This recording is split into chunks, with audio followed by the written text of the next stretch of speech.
Hey Nikki, how you doing? Welcome to the Progress Point. How's it going today? How are you Good. doing? I'm so excited to be here, even though we're I on the know, other side excited of to the have you world. on.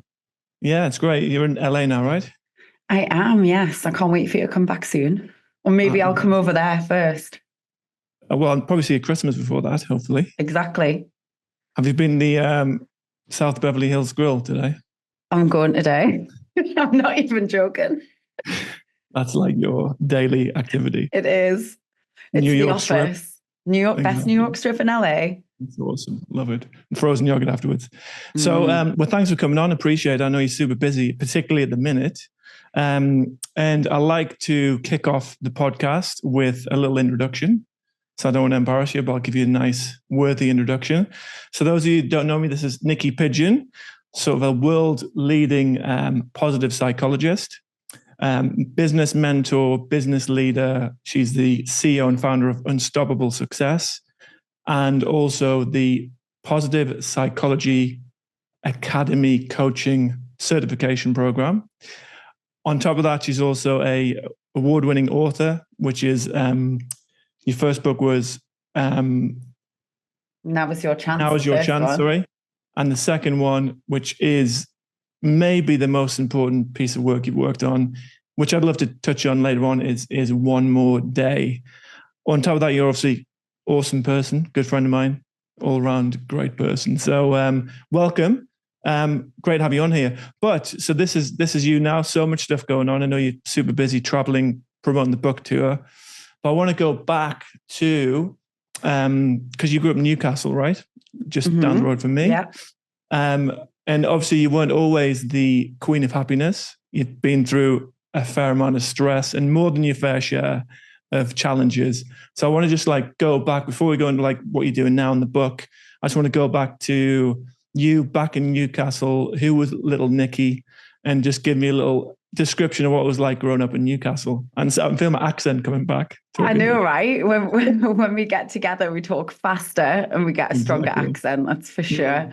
So I was a little geek when I was growing up as a kid. I used to love reading. And Mhm. now I'm an adult. All my friends are like, have you seen all of these Disney movies? And I never watched any of the Disney movies. I feel like I missed out on that part of childhood because I was always Definitely. doing my homework. But I think I really made up for that in my teenage years because I then became party page. And I went from being this little geeky, I was still working hard.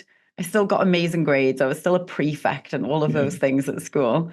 But I definitely knew how to enjoy my life as well. That's for Yeah. sure. What were you, so your GCSEs? Did you nail your GCSEs? Yeah, so I did my GCSEs. I did a couple of them a year early. So I actually did my business and Seriously. economics a year early and got 100% on it. Got a letter No off the way. Queen. Yeah. Seriously. That's I did awesome. French a year early as well. And Yeah. then at A level, I ended up doing maths, physics, geography, economics. I also did that a Yeah. year early, and I did the first year of an economics university degree in high school. That's You something made me people look really don't bad, know. dude. Wow, that's awesome. So that's where the scientific stuff comes in your book. Because your Mm, first book, I remember reading it thinking, I thought it'd just be more like a self-help guide, just from your experience, but so deep in psychology. There's so much like tools, and you've obviously researched loads to launch that book. So that's I where it didn't came do from. psychology at school. I Yeah. I ended up getting into that because I mean, you know, my ex-partner Nikki, Mm. we I took a gap year after school and I was supposed to be an engineer. So I was going to be an automotive engineer and I got a scholarship to go to Newcastle University and want to go to Loughborough. And I was going to go off and do that. And then when we were in Australia, because Nikki was playing cricket in the off Yeah. season, and he was seeing a personal trainer, he was seeing a sports psychologist, all to help him with his game. And I started getting really into fitness and I started like enjoying it when previously I really hadn't loved PE because that's where I Mm. used to get bullied at school. Yeah. So I found this love for fitness. And then he came home one day and he said, Nick, I've just had this amazing session with this psychologist. And he's told me when I'm on the field and I'm looking where to hit the cricket ball, don't look for the fielders, look for the gaps in between them instead. So I was like, oh my goodness. And I cancelled my engineering degrees because of that one conversation. And then I went on to study psychology because it made me realize just how powerful a single perspective shift can be to change your entire life or your entire performance. Yeah. So I went to study sports psychology with sports science was my first degree back in Northumbria, and then positive psychology from there. Wow.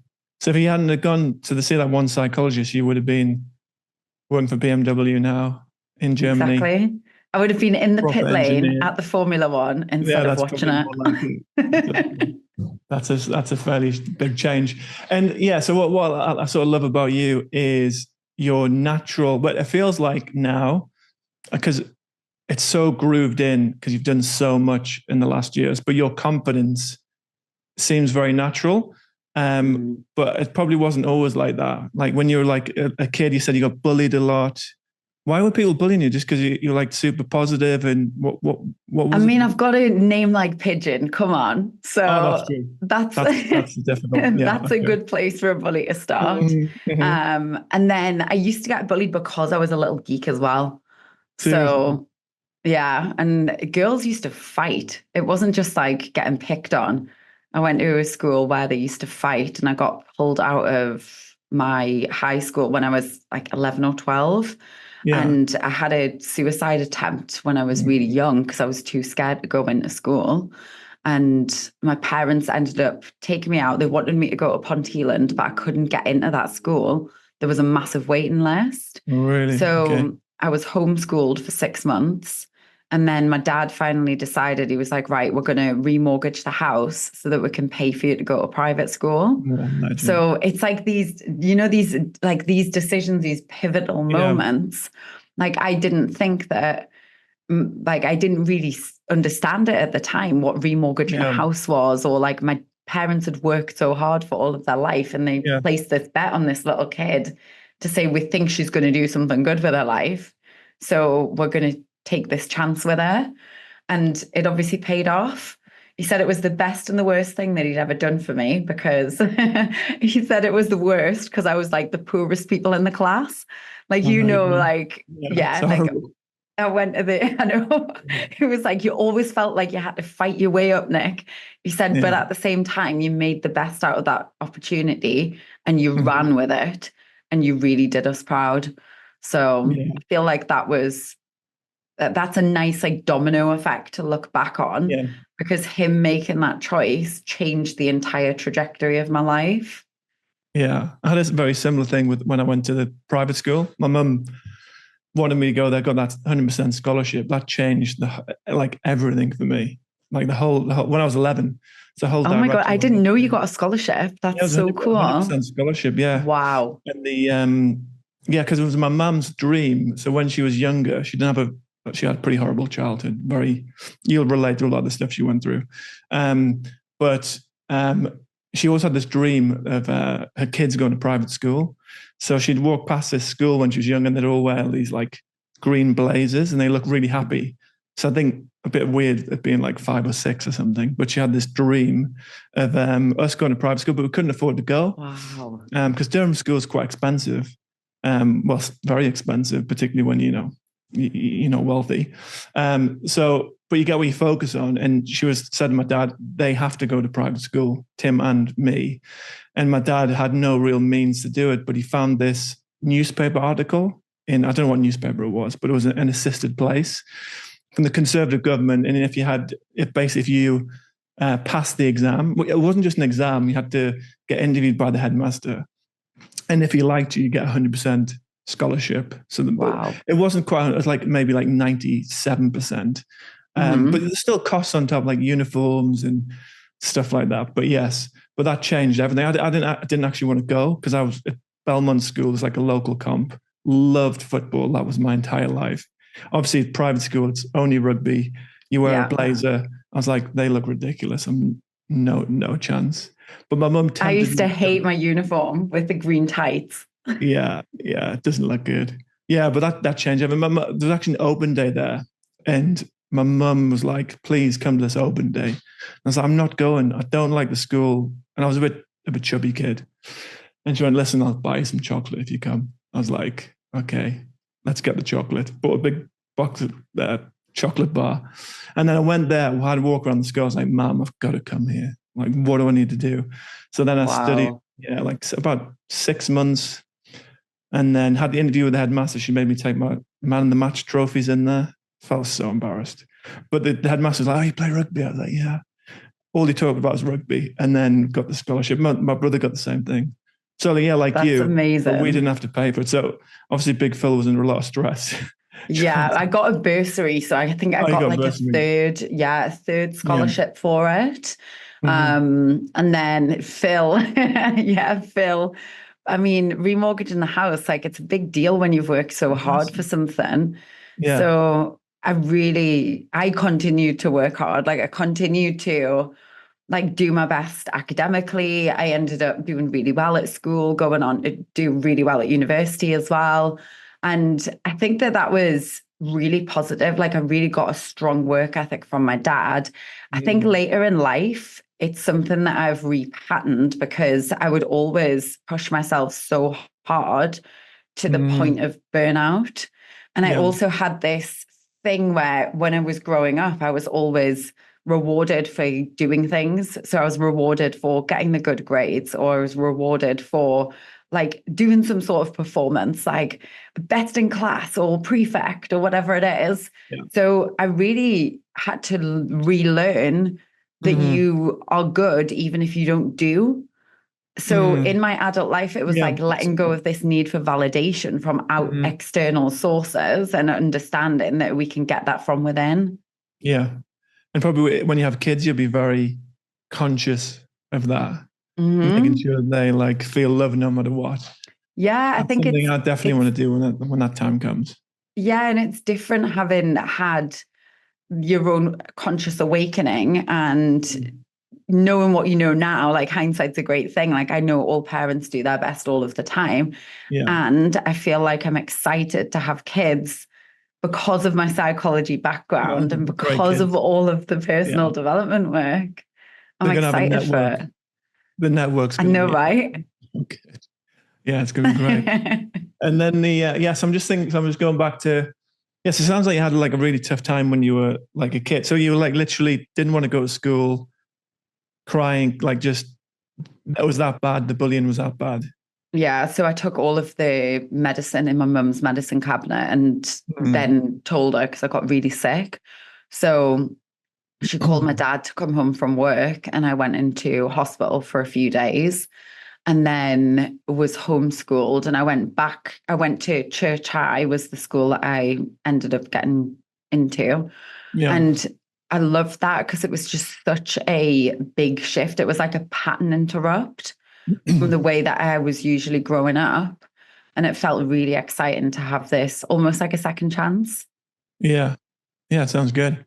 And then you finish uni, Northumbria, and then you went to be because your life, I'm just thinking the contrast is just so ridiculous.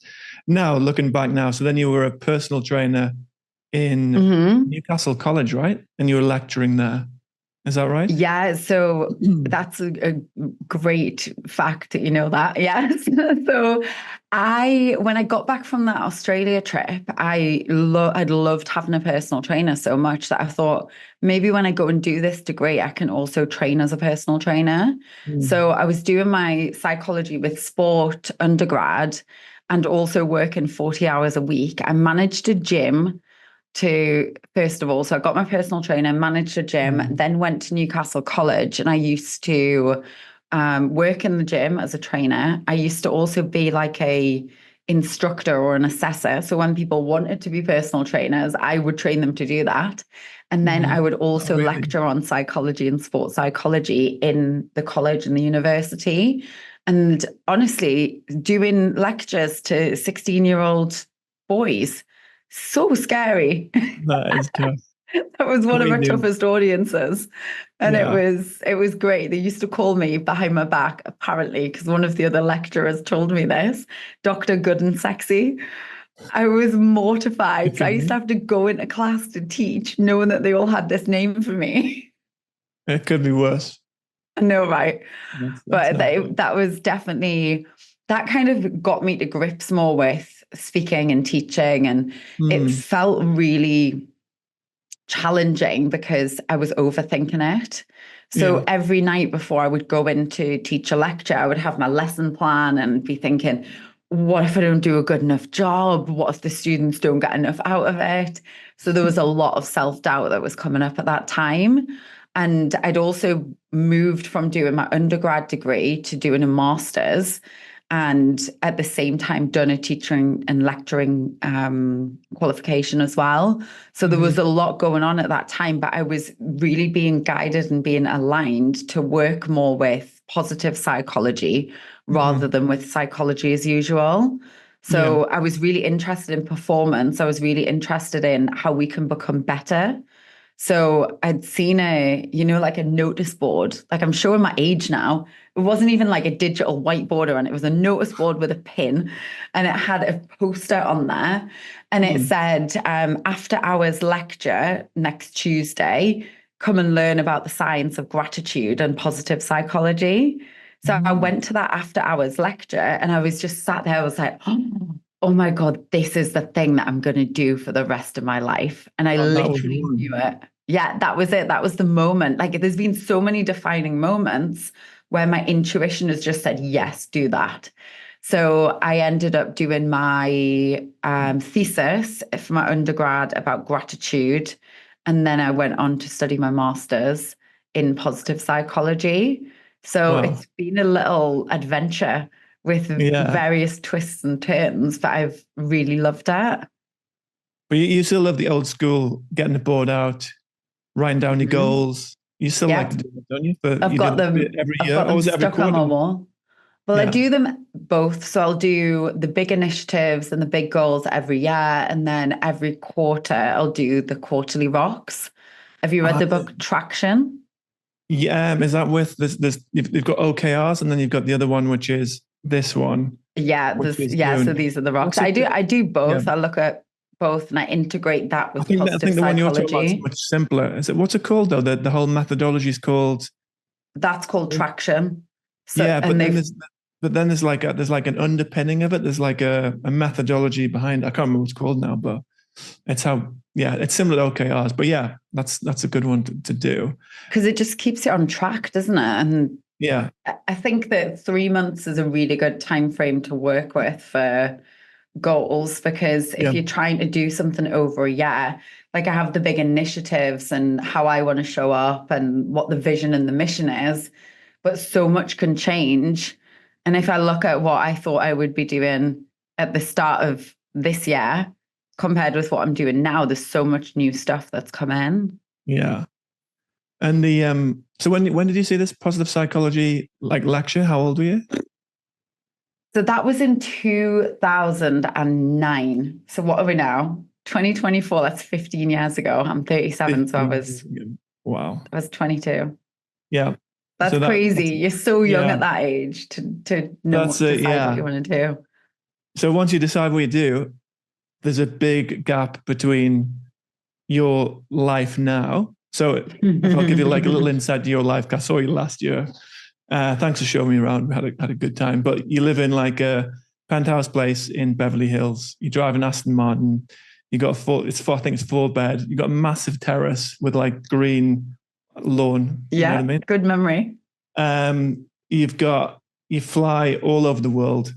How many countries have you been to this year? That's a good question. I don't even know. A lot. I don't know, but I've been back to the UK twice, been to Yeah, Ibiza, all over the place. I try to yeah, travel as little as possible these days. yeah. Not really But doing a to good get that job. visualization of yeah, so when do you start thinking, okay, I want to do that? When did you? I know you're big on manifestation and like focusing on it. When did you? At that point, I guess you didn't think I'm going to be living in LA. I'm going to be writing books. I'm going to be speaking to celebrities, and or was that in your mindset at the start? No, like I knew I wanted to write a book and I knew I wanted to Mm, be a speaker. So in high school, I was terrified of speaking. And I decided that it was actually going to be a fear that I wanted to conquer. So I went to my English teacher, Mr. Fleck, and I said, can you teach me how to speak, please? So he taught me how to speak. I ended up being a speaker in European Youth Parliament talking about nuclear fission. So I went down to London to do that. And I think that just demonstrates, like, when you know that you want to do something, you're not going to let something stand in your way. I could have still been struggling and scared to speak, but have listened to everyone around me that said, oh, I don't think you should do that. I remember in 2012, 2013, I'd got a business loan from Sir Richard Branson's Virgin Money Company. And he gave me like £8,500 to start to fund one of my businesses that was running at the time. So when I just to fill in like some of the gaps along the way, when I was doing my master's degree, I couldn't afford to pay the fees for the university based on my personal trainer's salary. So I had to make a decision, and I knew I wanted to do that degree so badly that I was willing to do whatever it took. So I ended up taking a job with my friend's dad, who was working out in Europe. And I moved to the Netherlands for a couple of years to save up the money to pay for my master's degree. So when I was over there, I was sat and we did like a gold like brokerage role. It was completely like off the wall, not on track for what I was doing, but it helped me save up the money to pay my way through university. And I started to read a bunch of books on my lunch break, and I read Tim Ferriss's 4-Hour Work Week. And I started to learn about passive income and how you could make money without needing to trade your time. So that started getting my mind working.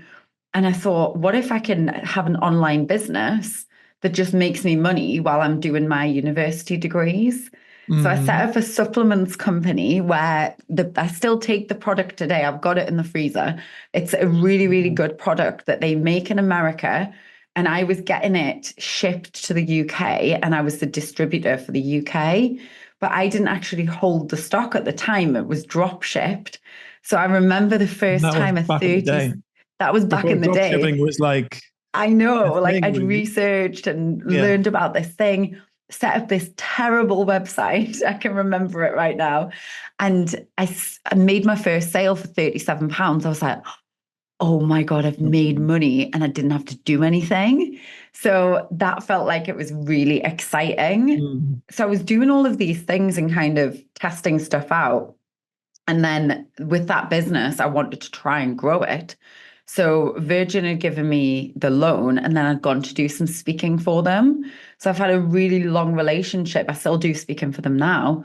I had a really long relationship with them, and I'd gone in to do this talk. And there was a guy there who was like a business mentor. He was a CEO of a IT company. And he said, like, I want to take you for a coffee. Like, I want to talk about your business ideas. So the next week we went for this coffee, and he said, what do you really want to do? I said, well, I really want to be a speaker. And he said, well, you're only ever going to earn 75 grand a year for being a speaker. So what I think you should do is I think you should build this supplements business. I think you should get a warehouse. I think you should bring the production across to the UK. It's much more scalable. You can't be on stages around the world all of the time. And I walked out of that meeting and I literally had tears in my eyes, and I felt sick to my stomach because this successful man who was a mentor, who was helping me, was telling me that I couldn't do the thing that I really wanted to do. So in that moment, I literally thought, fuck you, watch me. Yeah. And I've had a few little moments like that where people have said, you can't do this. And what I've learned is they're coming from a good place. They're coming from caring and wanting the best for you, but they're also coming from having their own perspective and their own map of the world. So that was actually not the right decision for me. But what I did right was I listened to myself, and I know what it feels like to have a gut instinct and an intuition and what it feels like to go against that. So I decided that I was going to leave the UK. I'd already been to LA on a trip because Nikki and I had come out to do some research about the juice bar that we were setting up in Newcastle. and I just fallen in love with the place. And I wouldn't necessarily have thought that I would have lived here, but I wanted to go for another visit. So when I left the UK, I sold my car and moved out of my apartment. And I decided I was going to take all of the stuff that I'd been doing and focus it, doing it online. So I'd already got my master's degree in positive psychology by this point. I already had the successful supplements company. I was already coaching, but I was charging £40 an hour working out of a consultation room. So everything that I was doing was great, but I'd seen people talking online about living a location independent lifestyle and being able to work from anywhere in the world. And I was like, I want to do that thing. So I decided I was going to do the thing. I know, right? And this was back in 2014. And my friend Natalie and I sat at my cold kitchen table, freezing. The heating wasn't working. And we were like learning how to build sales funnels and do Facebook ads so that when I left the UK, I could set up this online business. So I went off. I remember my dad came to the airport with me and my luggage was overweight. And he was like, Nicola, man, why have you got this big bag of rocks in your suitcase? I was like, Dad, they're my crystals. Oh, God. I mean, It was like, give me them back. I had this massive bag of crystals. So I got across to Australia. My brother was living in New Zealand at the time, so I'd gone to spend some time with him as well, launched this online business. And I had these visions of making all of this money because that's what everyone used to talk about online. And honestly, I launched it. I launched a group coaching program and I had one sale, which is not a group. Wow. And I made £197. And then all of the fear and the doubt came back again. And everybody was telling me, you can't do it. And they were like, honestly, you're now on the other side of the world. You're running out of money. Yeah, I think you're insane, Nick. So I was like, maybe I am, but maybe, do you know what? The best people are. So I just started to listen relentlessly to positive podcasts and audiobooks to change the way that I was thinking. And then I was working with a mentor and I was doubling down on my Kundalini practice, my manifestation, like you said, and really putting the principles of positive psychology to the test. And I went from being minus $1,100 in my bank account to making $35,000 in the first 35 days of that business. First 35 days. That must have felt amazing after the doubt and making £197. Yeah. I went from being so scared in my body to deciding that this was going to work no matter what. And I remember apologizing to my coach at the time because she'd said, what is the goal that you want to achieve? And I'd said, I'm really sorry, but it feels like when I tune into it and I meditate on it, it's $35,000. And she said, don't apologize for that. And I said, but that's crazy. I don't have any money in the bank right now. How am I going to do this? So every day at 2 p.m., I would sit and I would do a Kundalini meditation chant. Is that what Kundalini means? So is Kundalini just like a manifestation chant? Kundalini is the energy that you can work with in your body that helps activate your desires, but it's also a yoga practice. So I've been practicing Kundalini yoga for 11 years now. And it's the yoga of awareness. So it's breath work, chanting, meditation, movement. And it's the best thing that I've ever done for my business and my life. So I was doing this for 35 minutes a day, even when I was in a hotel once, and my brother knocked on the door and I opened the hotel door. I was like, oh my God, did you hear me? He said, Nick, did we hear you? The whole corridor of the hotel have had their heads stuck out the door because they can hear you doing this weird chant in another language. So you're possessed or something. But it worked. Yeah. And I couldn't believe it when after 35 days, I checked what the total was and I'd actually made it happen. So there's something to be said about being good at what you do, because I was good at what I did. And the reason that I made more sales was because the students that I was working with were going to tell other people that they'd had a good experience. So through those referrals, I was able to build a little business. Yeah. And this was what year was this? 2013? What, 2015 that was. 2015. So you got your first 35,000. I know that you like to treat yourself now and then to the occasional bracelet. I don't know what that shop was called. What's it called, the one we went to? Zuri, my friend's place. It was like, do you want to buy this bracelet? I was like, no, how much is it? It was like, that's 15,000. I was like, no. He's got some amazing pieces as well. I think you bought 3. I mean, they are nice, but I couldn't pay 15 for a bracelet. Well, back at that time, I remember I went and did a world tour. So I just started to really understand how to make money online. And I was being invited to speak all around the world. And I came back to LA and I spoke at a sorority in Santa Barbara and was able to kind of spend some time here for a few days again and kind of got that bug. I was like, oh, that's where I want to be. So my friend Natalie and I, the one that was in the kitchen working on the funnel with me, we decided we were going to do it together for 3 months. So we're like, right, let's move to LA for 3 months together. We'll try it out and see what it's like. And then the rest is literally history, because that 3-month trip turned into 9 years and I am still here. I'm still on the trip. Yeah. Is Natalie still there?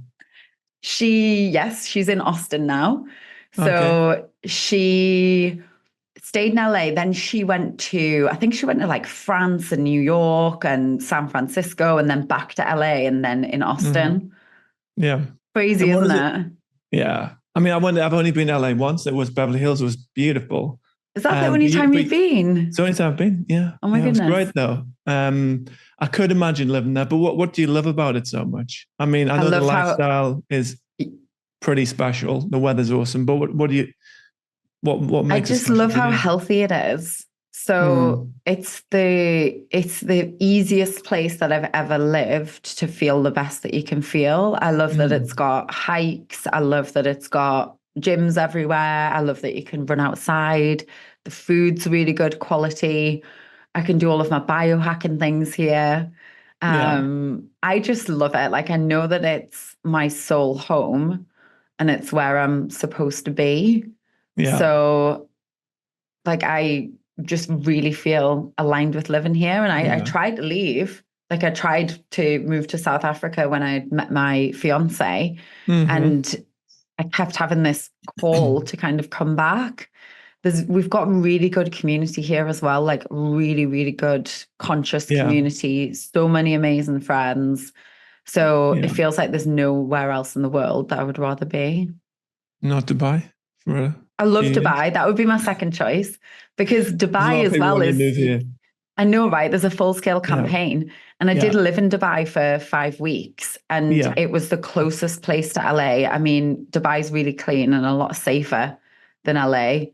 And you can get all of the health treatments. Like, I found an ice bath place, my saunas.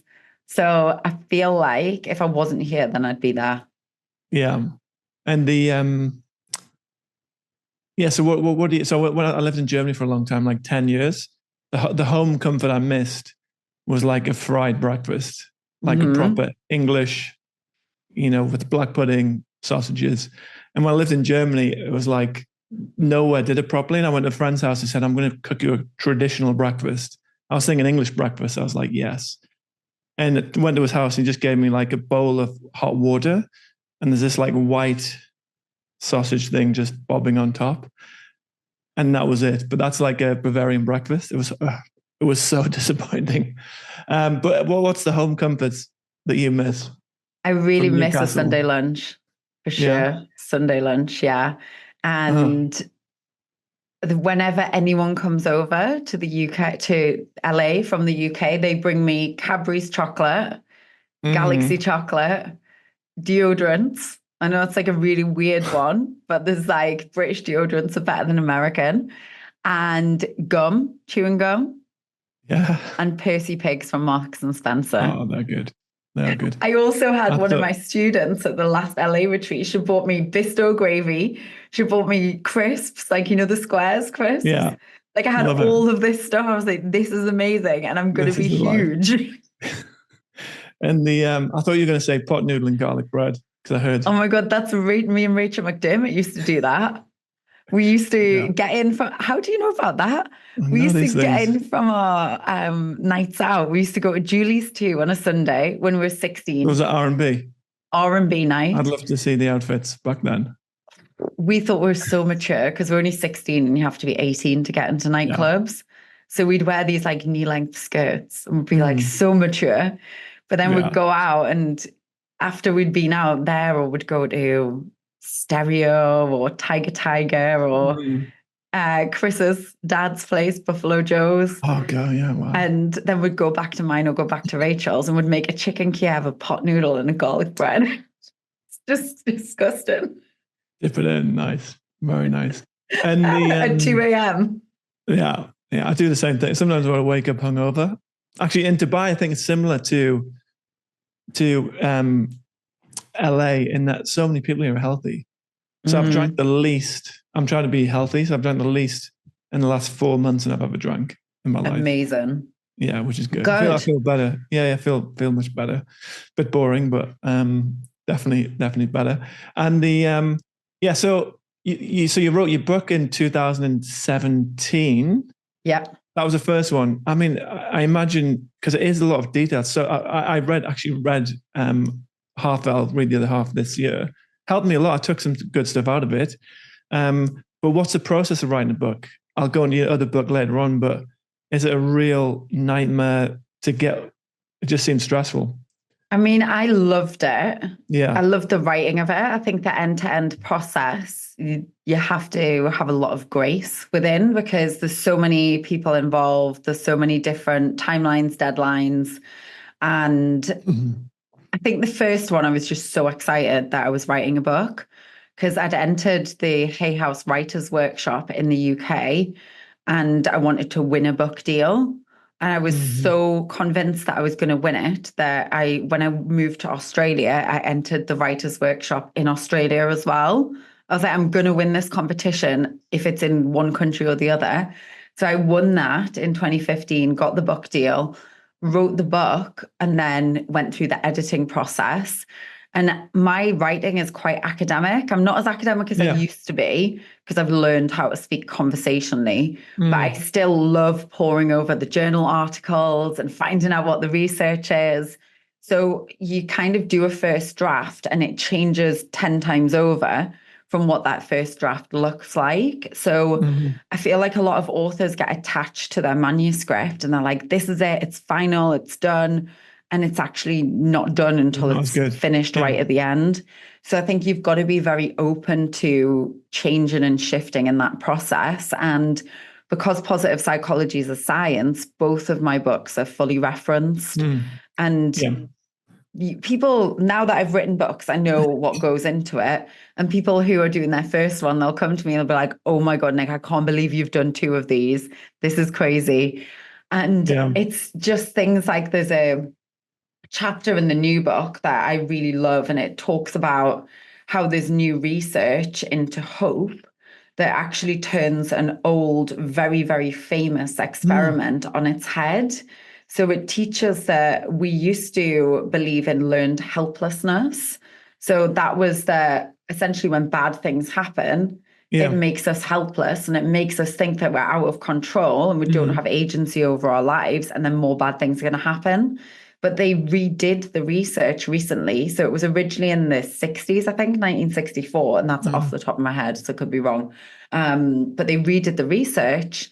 And the new research actually says that we're not hardwired for helplessness. We're hardwired for hope. So they found this circuit in the brain. It's the opposite. So it's like, we know that when we hope and we're optimistic, that we can make good things happen. And I'm going to just read you this sentence from the book. Yeah, please. It says that the researcher, Martin Seligman, who started positive psychology, had total clarity that he'd identified the hope circuit. a circuit that shows us that future bad events will be controllable. It means that depression and anxiety in humans will soon be curable via this pathway. So that is huge. That's it's massive. Huge, right? So that came from no one knows about this. Very few people know about this. Obviously, they do, but not in that way of like communicating it so simply. That chapter was a multiple page journal article that took me 2 days to read and get around it being so scientific to put it into a half a page chapter in the book. And then it almost got deleted. So in the edit, my publisher said, right, we need to save 20,000 words. So we're going to delete that chapter. I said, no way. You are not deleting that chapter. Anything Here's but that why. Chapter. Yes. So then I described it and I was like, this is why, like, this is the whole point of the book is that we have control. We can do things. There is hope. There doesn't have to be suicide. So they were like, whoa, okay, we get it. So that's what writing a book is like. You have to be a stand for the things that really do mean something for you, because they can get kind of lost in the process sometimes. Yeah, that makes sense. And the so obviously I want to come on to your book as well, which is, how you've been working on it for at least 18 months. Yeah, so I've been writing it 18 months. And then 18 months deep, but 4 years in the full process. Yeah. That's what I was going to ask, because obviously it's something very, I was going to ask, like, why now? Is it just that you've actually produced the document? And I know it's very, very close to, for you, because you lost 3 very close friends to suicide. So could you tell us, obviously you've given us a little insight into that one, but could you tell us why now, why the book, and a little overview of what someone would get out of it when they read it? Yeah, totally. So One More Day, it's a book about hope. And it's a book about how we can get through hard times. So if you have ever gone through a breakup or a divorce, if you've ever had a challenge in your business, if you've ever been bullied, if your kid has ever had a hard day, it's a book for hard days. And I think we can all say that we've been there and we've had them. And the tools inside of the book can help you to find relief and also feel better, so that you can weather the storms that life invariably is going to throw. So I had 3 of my close friends die by suicide, and it just got more and more, it got louder and louder in terms of the calling that I was hearing. So outside of those 3 close friends, there was actually 12 friends that died by suicide, but the 3 were like really, really close friends. I didn't know that. It's crazy. Yeah. It's crazy. So there's something that happens called suicide contagion. And it's when you see successful suicides being normalized, it then becomes an option inside of people's minds. But there's also something called positive emotional contagion, where we can actually catch good vibes and good feelings as well. So whilst 135 people are impacted by every suicide, every single person that is coached by positive psychology also impacts 135 people. Like, those statistics are exactly the same. So if we can put more energy and attention into what we can do to actually prevent negative mental health and protect life, then we're going to be able to have more people who feel like they can get through those temporary thoughts and feelings, which is what suicidal thinking is. So after Soph died, I mean, it felt hard for me in multiple ways, obviously because you're losing friends and because they all loved positive psychology.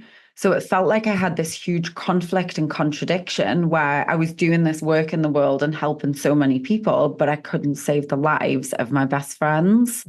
And the way that I reconciled that was in 2 ways. So first of all, you don't know who you can help or how you can help, but I just trust and I know that by us showing up and doing the work and taking positive steps, we're able, first of all, to help ourselves. And then the ripple effect goes out and we will help people, even if you don't know who they are. And then I think I also realized that it doesn't matter. I think I realized that positive psychology, there had to be a deeper way that it could help. So I went and I researched, and I remember I was going on hikes during COVID, and I was like listening to audiobooks about suicide, and I was asking myself, like, what is the connection here? Like, where is there's an intersection somewhere where this work can actually help to save lives. And there was a bunch of research that has been being done for a long time. The suicidology body of research is like 25 years that I was reading into. And then positive psychology more recently has specific exercises and interventions that don't just work for performance when you want to go from good to great, but they work for the days where you're finding it really, really tough. They work for clinical populations. So I gathered everything together and I decided I was going to write this book. And last year, I don't know whether it was last year, I think it was last year, my the publisher that I'd worked with, so she had been on maternity leave and she came back into the company and she said, Nick, let's reconnect. Like, I want to chat through what you've been working on. And she said she was like blown away by this concept of suicide prevention. And she said, send me what you've got. It doesn't have to even be like a full book proposal. Just send me what you've got. And so I sent it to her and she was like, right, okay, we want to offer you a deal for this book. And we also want you to write a business book for us as well. So I got a double deal without having even really like pitched the books. Yeah. So that felt like a good idea. It felt really aligned. And it really helped, yeah. The suicide rates are the highest that they've ever been. So 2023 was the highest reported rates of suicide.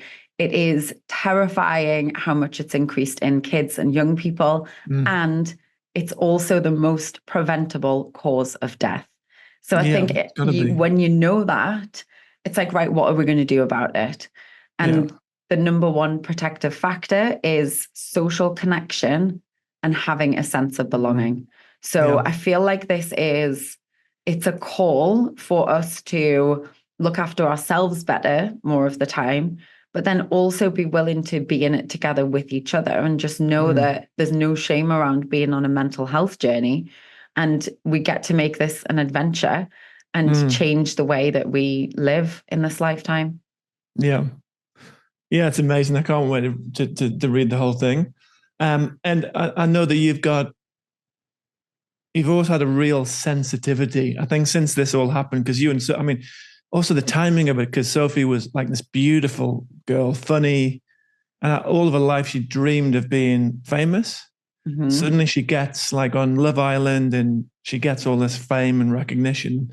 And then I think you guys even made a pact that you would speak if anything bad was happening. And then she does it at the time where you would think she'd be the most happy, but she's actually the most miserable. So the timing is crazy, but you've always had that sensitivity. Like last year wasn't having the best time and you're always like, out of 10, how do you feel? What's the 3 or 4 things that were good the last days? What do you feel grateful for today? It's a momentum and you can always get, I think what you're saying there, that it creates that negative momentum or it can create that positive one. And that ripple, I know your goal is to help a certain amount of people, but when you actually do the maths, if a certain amount of people read your book, act on it, and that helps 135, and then you scale that out, you can probably hit your big goal quite easily. Yeah, exactly. So I certify positive psychology coaches through my academy. And if you look at, so let's say I certify 10,000 coaches, I have this on my wall. I certify 10,000 coaches. They then have 1,000 students that they work with and coach. And those people who've been coached activate the positive psychology ripple effect. That's 1 billion people. So when you think about it like that, it's like, whoa, okay, right. My job now, I just need 10,000 coaches. So I just need 10,000 coaches to get certified in positive psychology, and that's 1 billion people. And that change in the world can transform. Yeah. Because a lot of it's just people don't know that they don't have the tools. Was it hard to write? It wasn't And I'm hard not to talking about write. technically hard to write. I'm talking about emotionally. Was it hard for you to write? It felt like the most joy-filled, hopeful thing that I've ever worked on. And it felt like because I was doing something for the world, even those waves of grief felt like they were filled with so much purpose. Yeah. And it's like the book was my therapy, and it brought me so much closer to like the energy and the memory of my friends because I'm retelling the stories, and it was very, very special. It didn't feel hard, as in it didn't feel like it took me down or took me out, because it is so hopeful. And I think that's something that I know about positive psychology, is it's energy giving rather than energy depleting. So it's always going to energize you in a really good way. Because you said the book, it felt like it was writing you, not you writing the book. So I guess the content was just like on the surface, and you just had to go, I'll just start typing it and the rest will come. Yeah. And I think that I actually had so much that I wanted to share. I overwrote by 20,000 words, like I said. And I was like, I don't care about my word count. I just want all of these things to be in there because they're really important. Yeah. And they were like, okay. And the book editor was like, no. But then they cut it all out. I think they appeased me for a little while. And they made me think that I was going to be allowed to have 75,000 words, but then we cut it down. Yeah.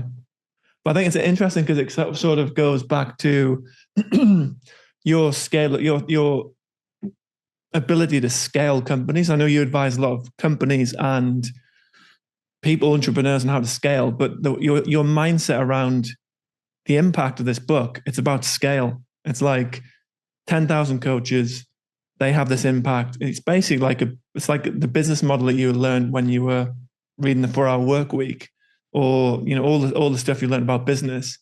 You've applied that in the book to have scale, but the scale's not money, the scale's impact. But it's the same. Exactly. It's the same tools that you've learned.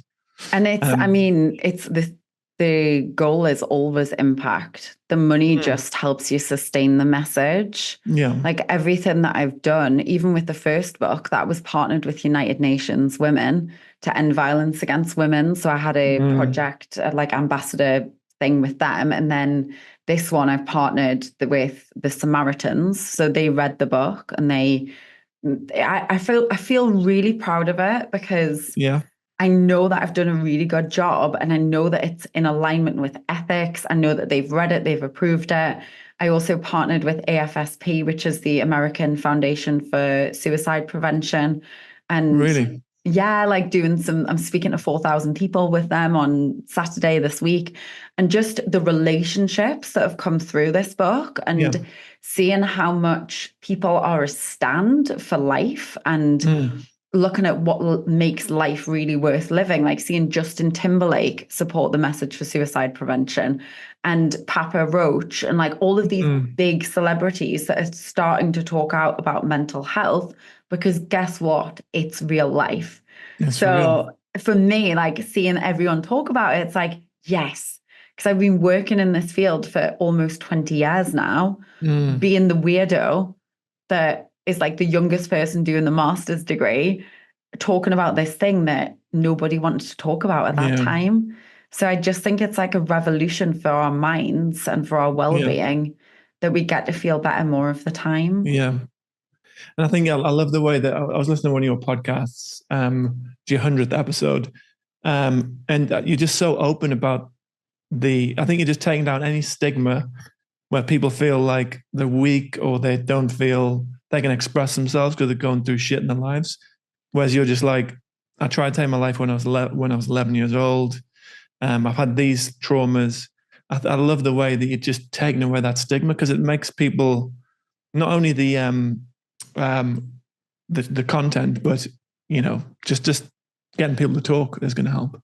Yeah, and one of my favorite things has been men talking. So I went to the Vegas Grand Prix last year, and I finished the first draft of the book when I was in the hotel, and I was there with 12 of my friends, who were all guys.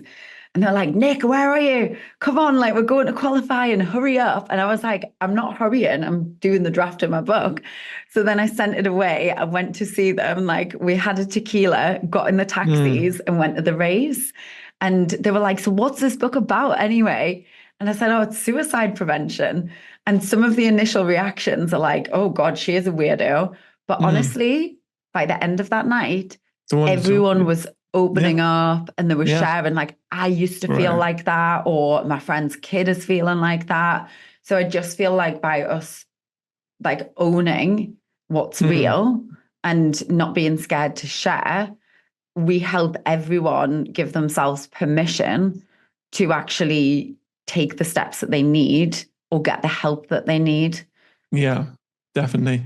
Well, I know you've got some stuff to do, so thanks for this. But just one last thing, because you're talking about female, and I know you've helped a lot of female leaders, and a lot of, from what I understand, a lot of suicide does come from stress, and a lot of stress comes from work stress. So I work with a lot of companies across the world who are trying to have a more mentally, like a healthier mental health across the business and promoting female leadership. I think there's a new era of female leadership in terms of really embracing the female power, the female energy, the feminine energy.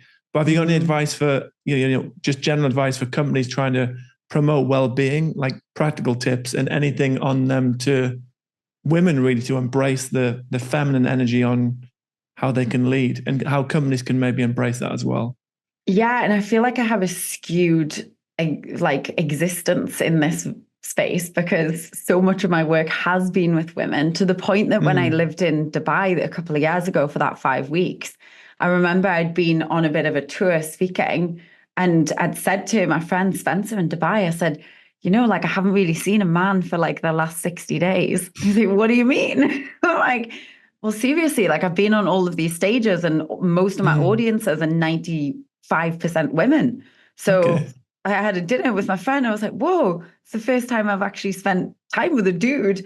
So I do have a different version of what my experience of that is. Traditionally, you see that a lot of the executive level leadership in the past has been men.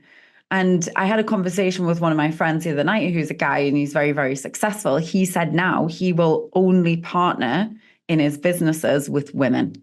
It was like, it's a different quality of leadership. And I just think we have so much work still to do about equality in the workplace. Just because I think like everything's equal, because my experience is I work with women all of the time. It's still not like that. Successful women, but very successful. Yeah, women are still not getting paid the same as men. Women are still not getting the opportunities that men get. And I think that I know from the statistics, women are really, really great leaders. So I think it's exciting to see just how much that has been embraced and recognizing we still have a lot of work to do. I love seeing companies bring positive psychology into the workplace. I mean, Virgin, they were doing that 15 years ago when I was in there speaking. I just did a talk last week for a tech company. I'm doing another talk tomorrow for a women's leadership group, and just seeing the new texture within leadership, because we know that when we work to our strengths, we're stronger and more successful. We also know that more than 60% of people describe being so lonely that it interferes with their daily activities. We know that 60% of people are so lonely that it interferes with their work and their daily activities. And then it's like 76 or 77% of entrepreneurs are like have a mental health issue that's related to stress, and 81% of them don't report it. So if you think about the issues that are going on in the workplace and out of the workplace, people are lonely. They're so stressed that they're getting burned out, and they need tools, and organizations have a responsibility to activate the change by bringing people in so that they can train them in the tools. So we actually have a lot of HR directors or a lot of people in HR that come to do positive psychology with us, because they want to take it back to their teams. Mm-hmm. Yeah, I think that's a great idea. So that's the main thing they can do if they want to make change, bring some, and they don't have that internal capability. First point would be bring someone in, look at the processes, systems, and then that'll be the start. Mm-hmm. And look at what the opportunity is. There's a tool called appreciative inquiry that I love that is like, what is working well, and when was a time where everything went as well as it possibly could? What would the business success and culture look like if it was like that all of the time? And then how can we take steps towards that? Yeah.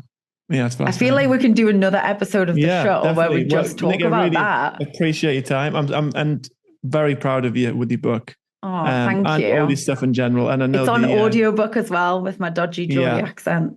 Oh, they're going to love the audiobook, definitely. And yes, we're all very proud. He actually had a chat with Phil this week as well. My dad? Yeah, I had a little catch up with him. Stop, did you? Yeah, I got his number. Oh my God, Rachel. that's amazing. Yeah. And he said, so I just said, I mean, your dad's lovely, isn't he? Such a nice guy. He's amazing. And I was like, what was she like as a kid? And he's like, she was so inquisitive. And what the one thing was when she got God, you're going to make me cry.